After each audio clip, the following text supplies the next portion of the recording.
Now, anyway, so hayaan po nating umusad yung reklamo ni Risa Tanas, no? Dahil makikita naman natin kung talagang nagsisinungaling itong si alias Ariel, no? Na si Maurilio ngayon, no? Na pinangalanan na siya kung sino siya, no? At siyempre, kilala naman kung sino siya dahil si Risa Tanas naman talaga ang di umano nagbigay sa kanya ng pera at kumuha sa kanya para magbigay ng falsified testimonya sa Senado, no? Na yan naman po ay mahihimay-himay din, no? Dahil dinimanda niya yung mga vloggers, syempre, pwede namang sabihin ng mga vloggers at saka ni Maurilio, kung ano talagang katotohanan.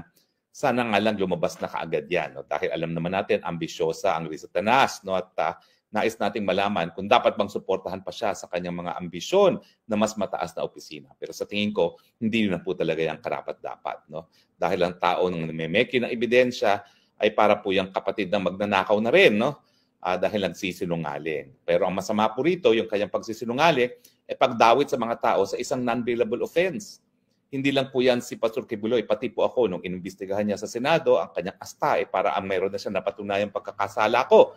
Na sa katunayan naman po, wala talagang kahit anong ebidensya.